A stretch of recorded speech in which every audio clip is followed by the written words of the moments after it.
Where can the Lions improve? Look, I think we've talked Braylon, probably the number one concern, the number one position group that I think all of us agreed on was a little bit light heading into the season was the wide receiver position, and it was pretty clear last night that they need some help there.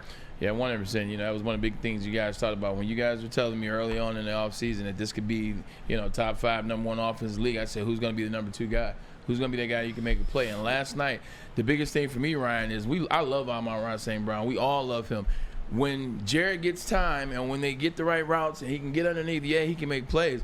But when you look at certain individuals, like, you want that guy that can be able to make a play, and that's what I need from the Detroit Lions. I want to know when the game was on the line, I'm like, who's going to make the play? Like, who's going to be the guy to make the play? Who's Jared Goff to make the play? Who do they have a play design? Who can beat one-on-one? Who can beat 2-on-2 or double coverage? So that was a big thing for me, and that number 2 wide receiver, that is a real thing. The number 2 and 3 at this point. Last night, Marvin Jones. Tough night for Marvin Jones. Hey, everybody talks about Kadarius Toney. I mean, Marvin Jones on our side, it was a tough night for him. You look at who's going to be that guy to make a play. Like Josh Reynolds made a play last night. He made a couple of them. He made a couple. He had 4 catches for 80 yards. He did. Mm-hmm. He had a big play. He had the play at the end of the game. So that's a guy. But you know what it was? It was one of those things. They really got to have a number 2. And they really need Jameson Williams to be everything that he's supposed to be. And they need him, one, to help Amon-Ra St. Brown out. We have Sam Laporta. And eventually they'll work Jahmyr Gibbs in. So I expect this offense to get better. But the fact that Jared Goff started going back to Josh Reynolds, you know what that tells me? That's familiarity. Mm-hmm. That's familiarity. I've known him the longest. I trust him. We brought him over from L.A., got a connection. He went to where he trusted when the game was on the line. I'm glad that he had that option. Heck yeah. I'm glad he had that option. I'm glad Detroit kept him. But the fact that he had to get to that point where, oh, shoot, okay, it's just me and Josh right now. I didn't like that. I didn't like that feeling. I think they need to do, to the extent of, they may have to go get somebody. Mm-hmm. Like, and I know people don't want to hear that, but, I mean, it's game 1. But these are the type of games that you're going to be in now. These are the games you want to win. These are the games that are going to test where you are. And they might need another receiver. I will say this. It was game 1, and I know Ben Johnson, I think they had Jahmyr Gibbs on a pitch count because he was not in a lot. But when he was in, he was very active and very elusive and didn't mind putting his helmet down. I mean, I saw him the first couple plays do something that I never saw DeAndre Swift do in the 3 years he was here. And that's the truth. You won't see him. He don't run out of bounds. He ran towards the guy and got the extra yards. I don't want the kid getting hurt. But I think you got to have more of Jahmyr Gibbs. I don't know why he was not in as much as he was last night. I really don't. I think you put them both in. You put David Montgomery in. You put Jahmyr Gibbs. You put him in motion. Whatever you got to do, he's got to be that receiver, if you're asking me. Let me ask you guys a question. And Maz, you hit it on the head. You said pitch count for Jahmyr Gibbs. Because here's the question I have. Is it just me or did Dave Montgomery look a little bit slow? I thought he looked pretty good. I thought he looked good. Yeah, I thought he played really well. I know the 3.5 yards a carry.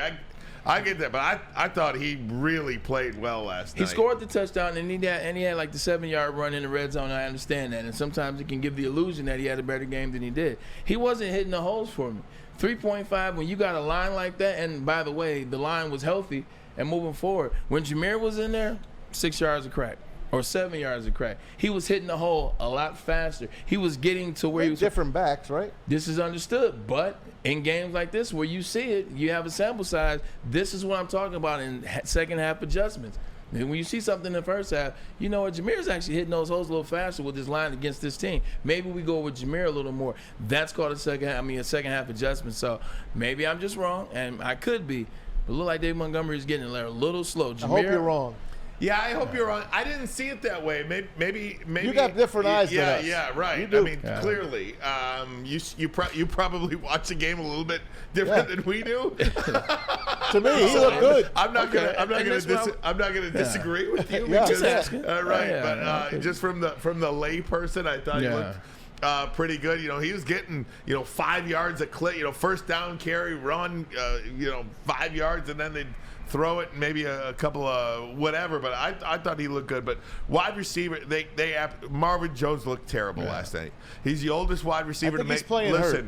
Maybe he's playing hurt, Nah. but also, look, he's the oldest wide receiver to make a football team this year.